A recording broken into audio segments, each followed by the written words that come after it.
Free bus పెట్టినాం అని shape party వాళ్ళు అంటుంటే ఫ్రీ బస్సు పెట్టి ఆడోళ్ళ నడుమ లొలులు పెట్టిర్రు అని అంటుర్రు కార్ పార్టీ వాళ్ళు.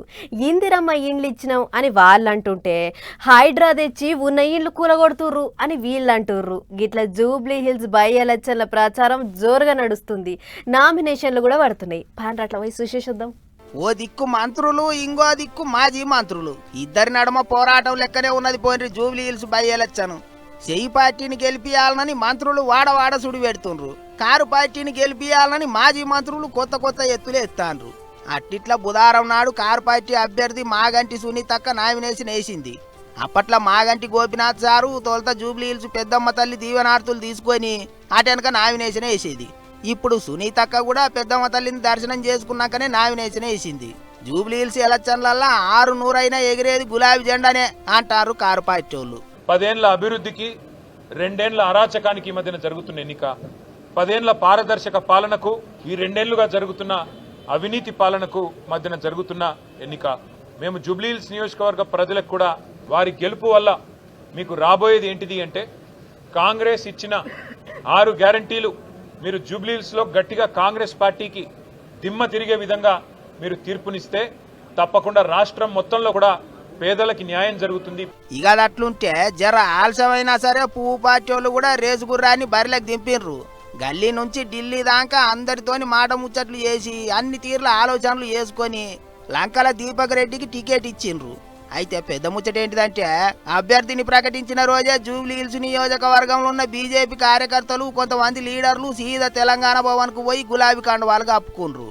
మాజీ మంత్రి హరీష్ రావు సారే అందరినీ పార్టీల షరీకి చేసుకున్నాడు. ఇంకో దిక్కు కారు పార్టీ వాళ్ళు పువ్వు పార్టీ వాళ్ళు ఇద్దరు కలిసి ఓట్ల చోరీ అని లేందో పంచాది మోపు చేస్తుండ్రు అని గరం అవుతుండ్రు చెయ్యి పార్టీ లీడర్లు. కొత్తగా బీజేపీ టీఆర్ఎస్ కలిసి జూబ్లీ హిల్స్ లో ఓటు చోరీ అనేటువంటి ఒక రాజకీయం చేసేటువంటి ప్రజల దృష్టి మరల్చడానికి కేంద్ర మంత్రి కిషన్ రెడ్డి ప్రాతినిధ్యం వహిస్తున్నటువంటి జూబ్లీ హిల్స్, 10 సంవత్సరాలు మున్సిపల్ శాఖ మంత్రిగా కేటీఆర్ ఉన్నటువంటి హైదరాబాద్ జూబ్లీ హిల్స్ నిర్లక్ష్యానికి గురైంది.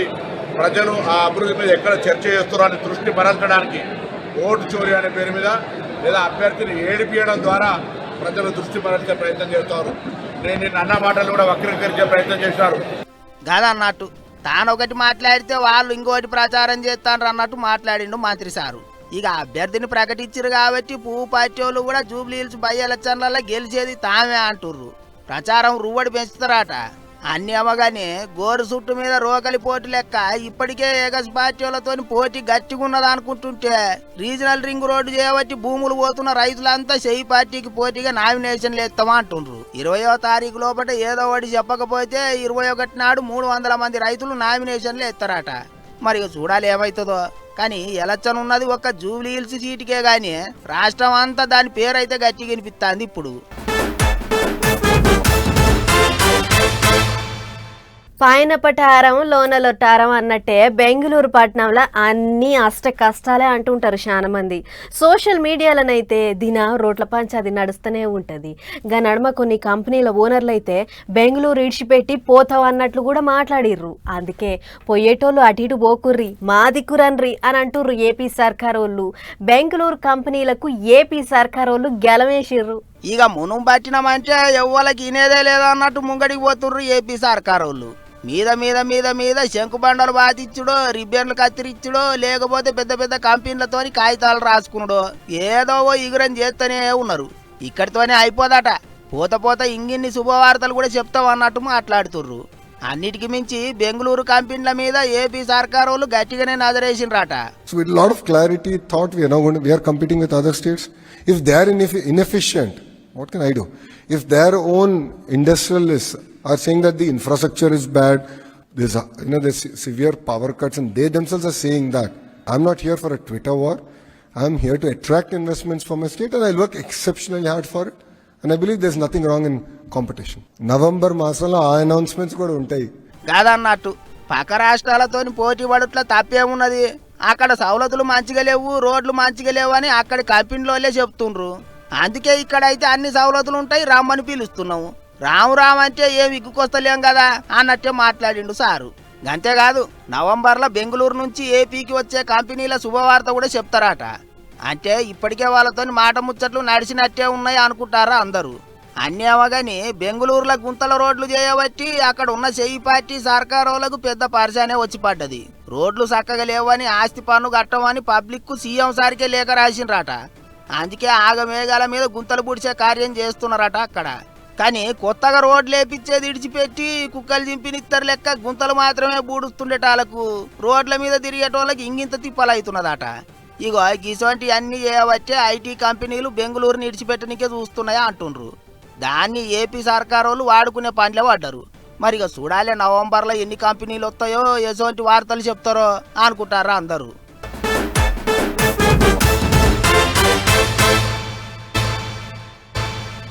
ఓ దిక్కు జూబ్లీ హిల్స్ ఎలక్షన్ల హంగామా నడుస్తుంది. లీడర్లంతా సై అంటే సై అంటుర్రు.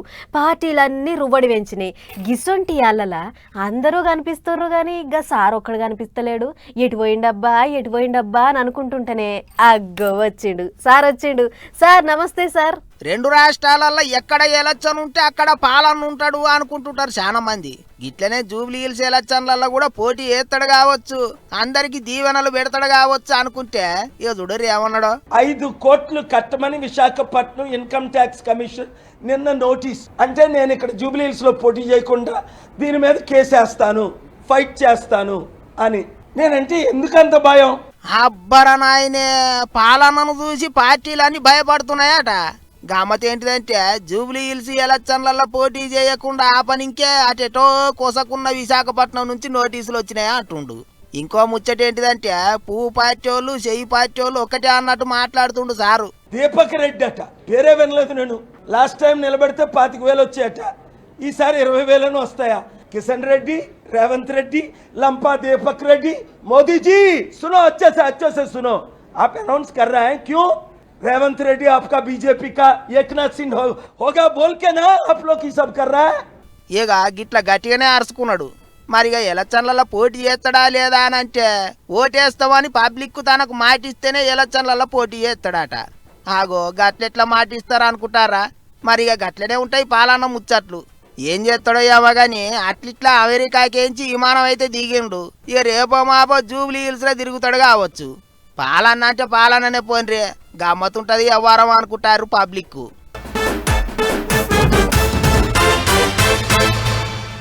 కొందరికి కనీ పెంచిన తల్లిదండ్రుల మీద పాయరం ఉండదు కానీ వాళ్ళు సంపాదించిన ఆస్తుల మీద మాత్రం ఎక్కడలేని పాయరం ఉంటుంది. ఉల్టా మందులకపోతే అయ్యవ్వలను అట్లా చూడాలే ఇట్లా చూడాలే అని ఎక్కడలేని సుద్దులు చెప్తుంటారు. ఆగో గసంటోళ్ళ తిక్క కుదిరిచ్చే ముచ్చటోటి హన్మకొండ జిల్లాలో అయ్యింది. ఇక చూడు రేఖతేందో. అసలు ముచ్చట్ల పోయే ముందు గీ పెద్ద మనిషి ఏమో అంటుండు ఈనూరోసారి. ఎకరాలు ప్లస్ ఇది మామిడి తోట ఎకరం మొత్తం 3 ఎకరాలు ఇది గవర్నమెంట్కు డొనేట్ చేసినాయి. ఇది ఒక్కటే బిట్, ఇది వాల్యుబుల్ బిట్ గవర్నమెంట్కు డొనేట్ చేయడం జరిగింది. దానిలో వాళ్ళు ఏం కట్టుకుంటారో గవర్నమెంట్ ఏం చేసుకుంటారో నిర్మాణం ఏంటిరా చూస్తుంటే పెద్ద ఆసామి లెక్కనే ఉండు.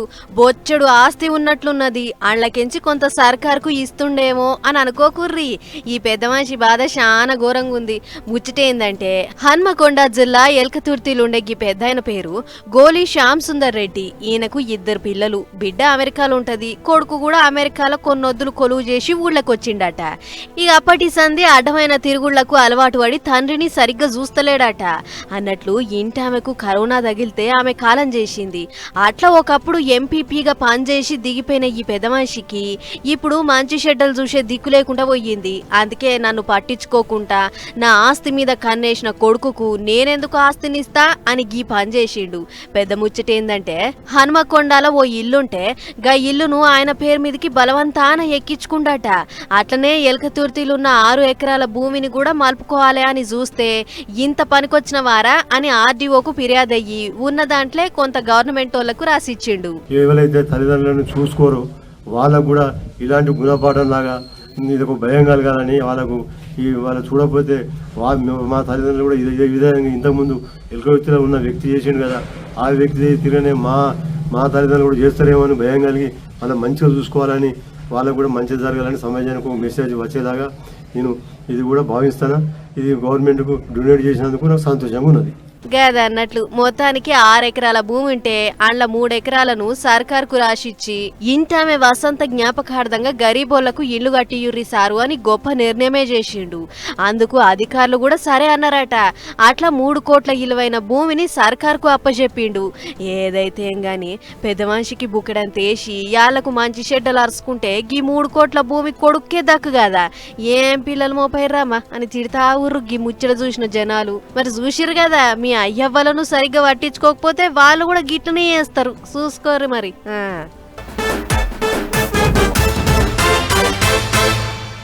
కాలంగాని కాలంలో వానలు పడితే ఎవ్వళ్ళేమో గాని రైతులు మాత్రం చాలా నష్టపోతారు. ఎట్లా అంటే పండించిన పంట తీసే టైము కోసే టైము దగ్గర పడుతుంటది కాబట్టి ఎట్టకాలం వానలు చేయంగా బొచ్చెడు తుట్టే పడుతుంది. అట్లా పంట తీసే కాడ కొంత ఆగం అయితే మార్కెట్కు పట్టకపోతే ఆడ ఇంకొంత ఆగం. గిట్ల రైతుల అవస్థలు అన్నీ ఇన్ని కావు. తెలంగాణలో పత్తి రైతుల అవస్థలు అమ్మబోతే అడవి కొనబోతే కొరివి అన్నట్లే తయారైంది కదా. ఖమ్మం పత్తి మార్కెట్లకు పంట అమ్ముకుందామని వస్తే దళారుగాళ్లు లేని కొర్రీలు పెడుతుర్రాట. తేముందని ఓసారి, నల్లబారిందని ఓసారి, షెత్తుందని ఓసారి గిట్ల తేపకో సాకు చెప్పుకుంటా రైతులకు గిట్టుబాటు ధర దక్కకుండా చేస్తుర్రాట.